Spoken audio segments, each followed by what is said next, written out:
Bonjour, bienvenue sur ma chaîne YouTube Décoration inspirante chez Clos et chez vous. J'ai une foule d'idées décoration à partager.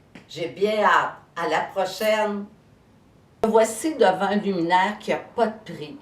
C'est un lustre en cristal qui vient de ma famille. Donc, je suis entourée de belle énergie positive. Mais j'irai plus loin. Le cristal se retrouve dans les chapelets et vous avez dans le lustre que vous voyez, que vous allez voir, des chapelets de mes parents, grands-parents, arrière-grands-parents. Certains vous diront qu'on peut adopter comme porte-bonheur un trèfle à 4 feuilles, un fer à cheval.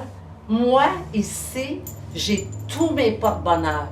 Qu'à ne réfléchir qu'à ceux de mes aïeux qui ont égrené ces petites perles en ayant des pensées spirituelles, de belles pensées.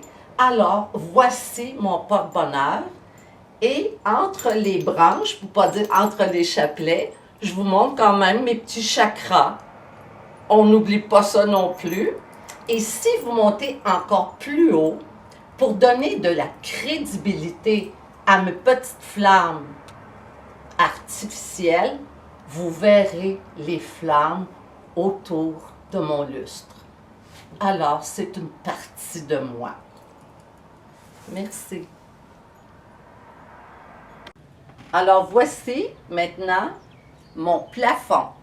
Je l'ai décoré et je vais vous expliquer de quelle façon.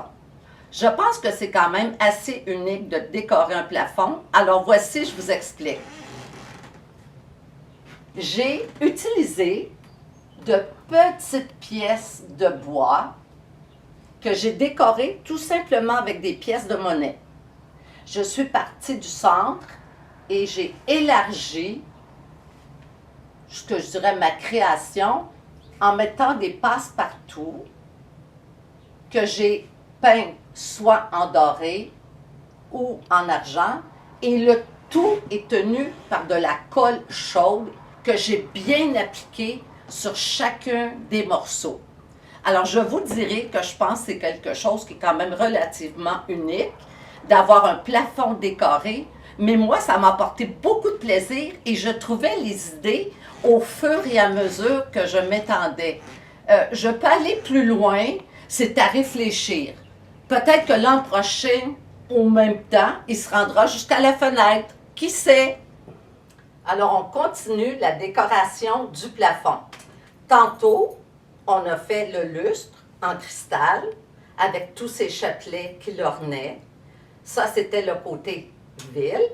Maintenant, on se dirige vers le côté court, mais en chemin, il y a le design du plafond que j'ai imaginé avec toutes ces petites pièces.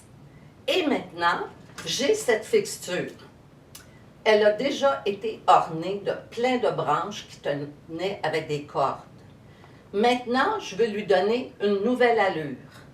Mais comme ma façon de voir les choses, c'est de mettre de la nature dans mon décor, j'ai pensé aller chercher ma vigne, que voici. Pour le moment, je vous dirais qu'elle est en mode freestyle.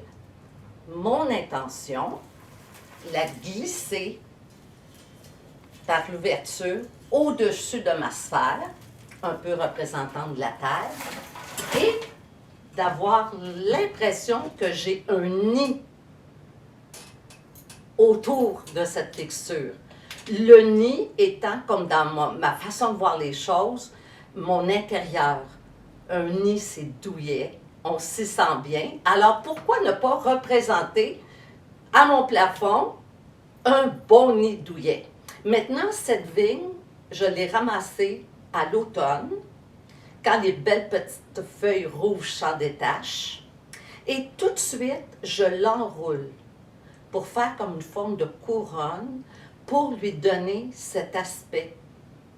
Parce que si on la fait sécher dans n'importe quelle position, quand on vient pour la manipuler, les brins de vigne cassent facilement.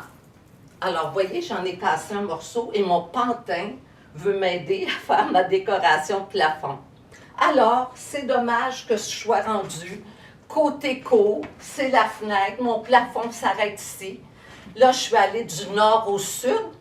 Tiens, pour la prochaine, ça sera peut-être de l'est à l'ouest. Qu'en pensez-vous? Et si vous avez une méthode pour m'aider à savoir comment fixer mon nez douillet, je serais très heureuse d'avoir vos suggestions. Merci et soyez heureux dans votre nid tout douillet.